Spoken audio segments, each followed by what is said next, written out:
Donald Trump has always been a fake tough guy. He has no courage, he has no conviction, and he is always willing to bend the knee to anyone who so much as bats their eyelashes at him. Vladimir Putin, for example. But Donald Trump's fake tough guy act really fails when he is in cognitive decline, when he is completely imploding in front of us, and when his brain, which was already not operating at tip-top shape, melts into the pudding sludge that it is. And that is exactly what we saw today in front of Donald Trump's billionaire buddies, where Melania had to save him in an episode of Cognitive Decline that we're going to get into. But before we do, if I could quickly ask you to leave a like on this video, and if you haven't already and you enjoy our channel, to hit that subscribe button, because it goes a long way in supporting our work. Now, before we can get into the moment that Melania had to jump in and try to save Trump as his cognitive decline was on full display, I want to start with a question from a reporter that kicked this all off on the health side of things, a question for Trump about RFK Jr. That effectively we're denying people vaccines. Do you have full confidence in what RFK Jr. is doing? Well, I didn't get to watch the hearings today, but he's a very good person. And he means very well, and he's got some little different ideas. I guarantee a lot of the people at this table like RFK Jr., and I do. But he's got a different take, and we want to listen to all of those takes. But I heard he did very well today. But it's not your standard. It's not your standard talk, I would say, and that has to do with medical and vaccines. But if you look at what's going on in the world with health, and look at this country also with regard to health, I like the fact that he's different. Okay? Now, I'm a little surprised that Trump didn't give the full-throated endorsement of RFK Jr. there. He kind of tiptoed around it, but after that performance in the Senate, it is fairly understandable why. But these are just two grifters. It is a blatant grift. Donald Trump wants to talk about RFK Jr. doing something different in the same way that Trump likes to say that he's outside of the system, that he's not an elite. But this is a two-term billionaire president of the United States. What do you mean you're not an elite? What do you mean you're not in the system? Just because you have reworked and broken the system to dump billions of dollars into your crypto fund doesn't mean that you're outside of it. And just because RFK Jr. says that he's against the corporate players in pharma doesn't mean that he's also not profiting millions of dollars selling you pseudoscience to make you sick and give your kids measles. Which is why, before we get into Donald Trump's very own health problem, John Ossoff called out RFK Jr. for the ones he's creating. The destruction of the CDC in Georgia, the systematic dismantling of American public health is putting children and families across the country at risk every single day. This is chaos. It is out of control. And every day this continues, more and more Americans are put at risk by Mr. Kennedy's radical and incoherent ideology. I defend the CDC not just because those who work there are my constituents, but because it is the most important disease-fighting agency not just in the country, but in the world, with unmatched capabilities and responsibility. And the CDC has been systematically demolished since Mr. Kennedy was sworn in. Agency morale is at rock bottom. A quarter of the workforce has been pushed out. It is an agency known for its tenacity and precision and capacity that is now totally in chaos by design. And every day this continues, the damage is compounded. It is time for Mr. Kennedy to resign.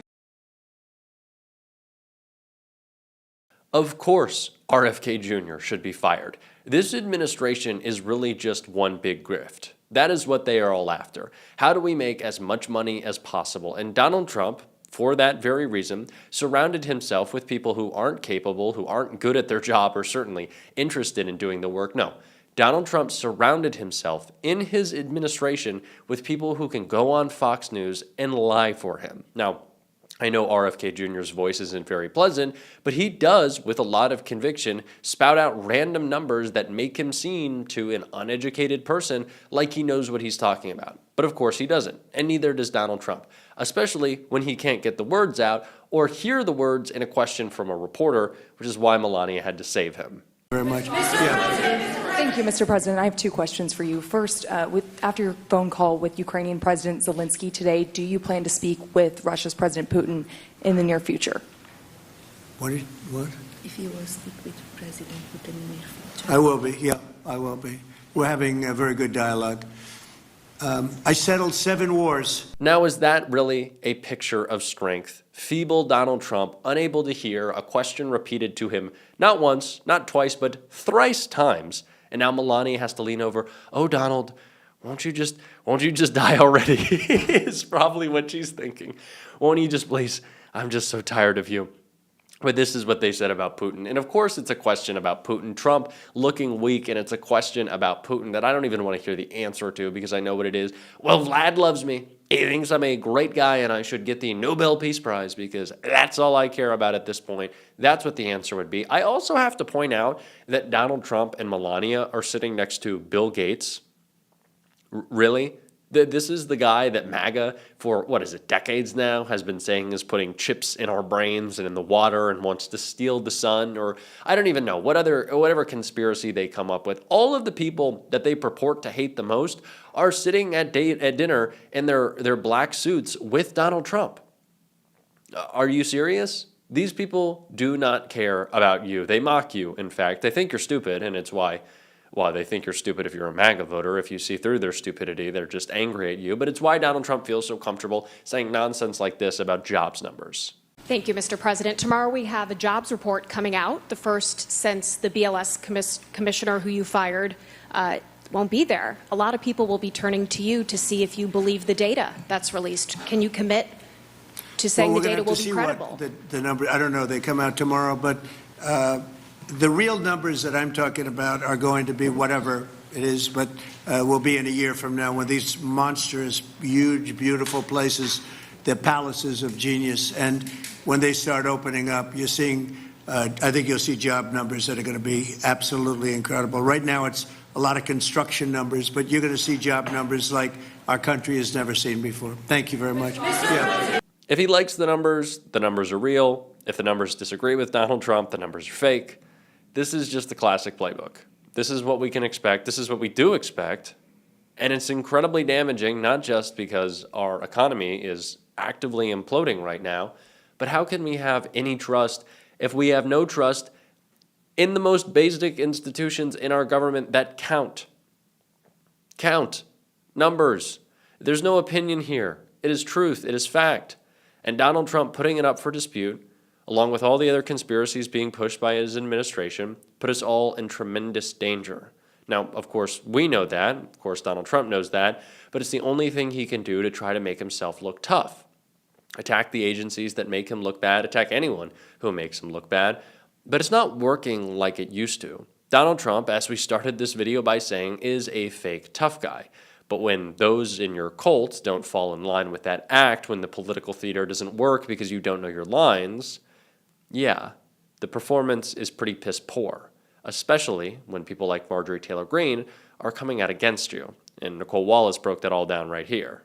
Do you expect you're going to get a little pushback from the administration for getting involved in this? Oh, I got a lot of pushback. I got phone call after phone call last night. They didn't want me to sign the discharge petition. They want to focus on the oversight investigation. They hate Thomas Massie more than they can hate any Democrat, which makes no sense to me. And they don't want to work with Democrats at all. Hi again, everybody. Yes, it's that point in the Trump administration where we lead with Marge. It's 5 o'clock in New York. Hey, White House, your panic is showing. Yesterday, Marjorie Taylor Greene, typically a stalwart Donald Trump ally, called out the Trump administration for attacking her over her support for what she just said there, the discharge petition in the House, an effort put forward by Democrat Ro Khanna and Republican Thomas Massie, who she also mentioned, that would force a vote on releasing the full Epstein files. It's just transparency, basically. Apparently, the White House is privately trying to tamp down any support for transparency around the Epstein files. even though that is what an overwhelming majority of Americans, including MAGA voters, want. Publicly, we're hearing Trump's newest tactic to try to make this issue go away, calling the whole thing a, quote, hoax. To watch the survivors and their families of Jeffrey Epstein and Ghislaine Maxwell's crimes say this. We are tired of looking at the news and seeing Jeffrey Epstein's name and saying that this is a hoax. We are tired of it. We are done. We are not going to be silenced. Mr. President Donald J. Trump, I am a registered Republican, not that that matters because this is not political. However, I cordially invite you to the Capitol to meet me in person so you can understand this is not a hoax. We are real human beings. This is real trauma. This is the leader of our nation. This was no small thing. It wasn't irrelevant. It's not a hoax. There's testimony after testimony. Ghislaine Maxwell was convicted. To hear the leader of their nation say things like that for us, it's gut-wrenching. Those who have already been through so much trauma yesterday said that if no one else will, they'll name names. The government refuses to do that. Congressman Massey saying this, quote, survivors at our press conference announced that they are privately compiling their own Epstein list. They would be sued into homelessness for naming names, but Marjorie Taylor Greene and I are willing to name names in the House of Representatives under the constitutional speech or debate immunity. What a moment on the House floor that would be. I'd like to see that. As for Republicans signing on to Massey's petition, Marjorie Taylor Greene is one of 3 Republican women backing the effort. She, along with super Trump allies Lauren Boebert and Nancy Mace, who we saw leaving a meeting with Epstein survivors on Tuesday in tears, it looked like, are forming the GOP resistance from within. From reporting in the New York Times, quote, the gender divide within the House GOP on the Epstein case echoes one that emerged earlier this year in the Senate during fraught confirmation hearings for Pete Hegseth, the defense secretary who faced his own accusations of having abused women, all of which he denied. Then, as now, the women were under immense pressure from a vengeful White House to fall in line. Why Marjorie Taylor Greene breaking with Trump represents something so much bigger to me in MAGA than maybe a Republican being unable to be coerced is because Marjorie Taylor Greene seemingly believes the stuff that she's saying. So, if the conspiracies are now out of line with Trump, if he's now out of step with the base of the party, what does that mean? If he can't crazy his way or coerce his way into complete compliance for MAGA, he's really screwed, and the act all starts to fall apart. That is what's happening right now with the Epstein files, and that is why we need to keep the pressure up. We're certainly going to on this show, and if you want to support that, as always, you can hit that subscribe button, leave a like on this video, and if you stuck around to the end, drop a blue heart in the comments. And until next time, I'll see you soon.